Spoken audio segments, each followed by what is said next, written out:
and then let there be a competition of this marketplace of ideas. And the more, that is how civil society gets strengthened, but not coming in to strangulate one's society in the hope of starting a new agenda. So that is something I hope the media and and social commentators will talk about, that the role of civil society actors in Singapore is to be civil. Add to this, I just want to remind us that the requisition for the EGM and for the vote of confidence is as legitimate, of no confidence.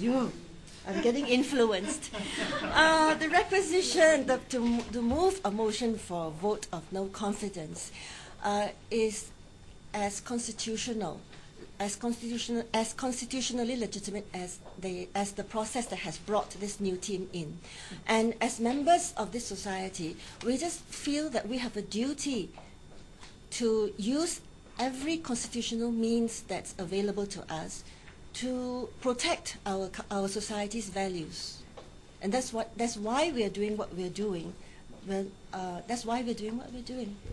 And another fact about civil society, I think we are very saddened and sorry that Miss Josie Lau has received death threats.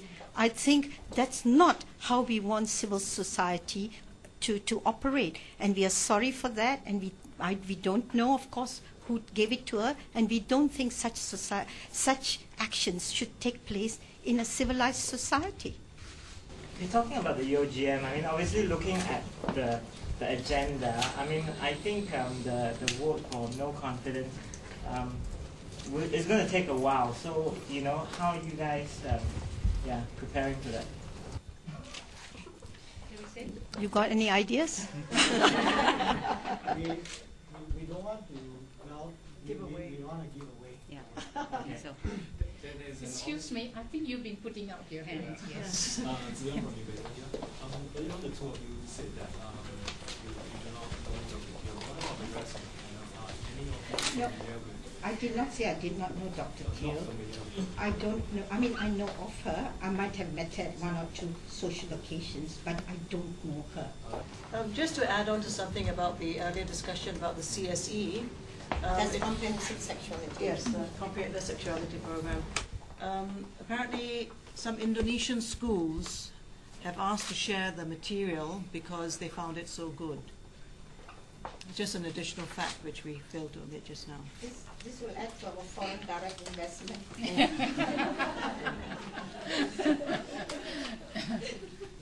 Do you have any questions? We do have a male member here, and that was one of the issues that's been raised.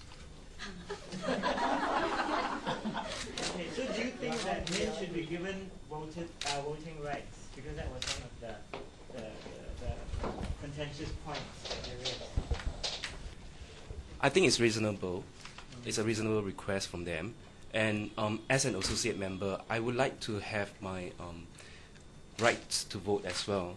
But of course, I think it's important, as this incident has shown, that it is important to maybe understand and let the associate member prove his worth, as well as the ideals that we share the same vision and mission of AWARE.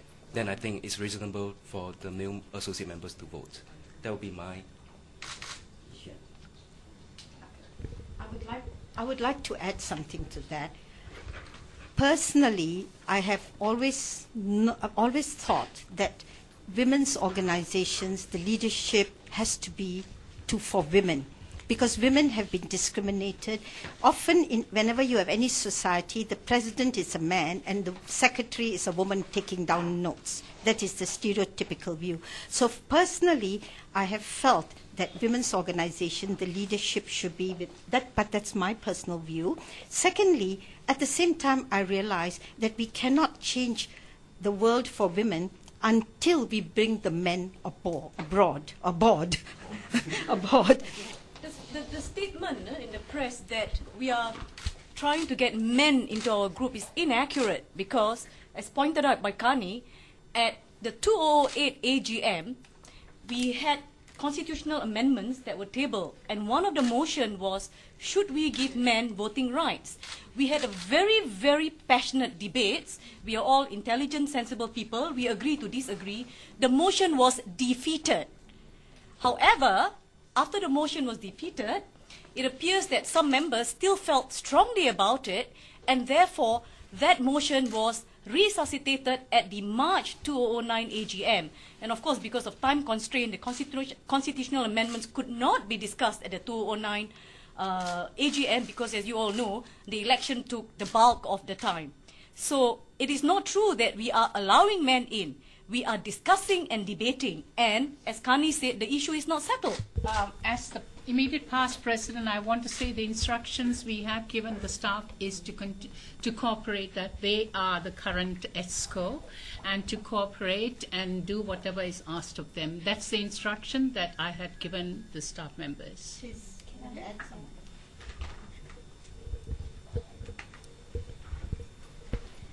I worked at Aware for 2.5 years before I moved on to another job. I know the staff there personally and professionally because I knew them. I continue to work with them after I've left in my new capacity. I believe they're very professional.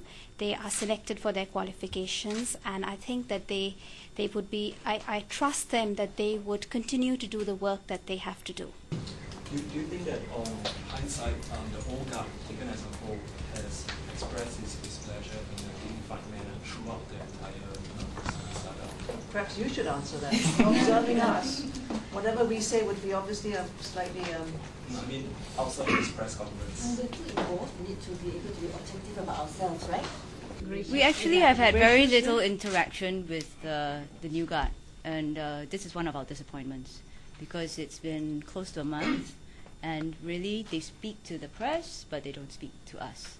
So we can't, we really have had no interaction with them for us to be civil or uncivil. With the press, we have been as open as we possibly can. There is an online petition going on to sort of vote out the new EXCO members. Are any of you involved in That's another founder member who's not in Singapore right now, who got it started. Vivian Wee? There's nothing secret about it. Dr. Vivian Wee, who was a founder member, she's now teaching in Hong Kong, has been there for some years. She's stayed in touch. She started it, and I think at last count there were 500 signatures. This is a mixture of Singaporeans overseas and Singaporeans here, because once it goes online, you can't really differentiate. Yeah, it only started 2 days ago, actually. I didn't even She know set it about up. It's moving She set so it fast. up 2 days ago. Yeah. If the new guard say the goals is to improve the lives of women, and then they said their agenda for this year is to roll out a mentorship program for women, and especially for its members, as what it said for its members. So if the goals, we consider the fact that the goals seem to be good, if the end product is good, so what is the quibble? Well, we didn't, right up to now, we haven't made a statement. We were waiting for them to say what their goals are. But when they spelled out their goals, there was a lot of accusations for Aware. Accusations that we had become a single issue organization. We were promoting lesbianism. That is what our response is. But if they were saying, right, first of all, we still think, even though they had good goals, they should have started to work within an organization, because you cannot know an organization from outside. So if they had good goals in mind, come and work with us, and I'm sure we are reasonable people. We have worked, but if you don't want to work with us and you have taken over this, which I don't approve of personally as civil society, then go ahead and carry out your goals, but don't demonize us. And say things which are not accurate, which are not true, and which affect us personally and as an organization. And there is this contradiction. There was one statement in which they said, Aware has diversified so much, so we need to consolidate. Now suddenly it has been too focused on one issue. So what is it? If the new EXCO is voted out next Saturday, would any of the OGA be willing to take up leadership? We will have a slate prepared. You have? We will. We won't disclose it now, but we will have a slate prepared. We will have plans. And also, But can we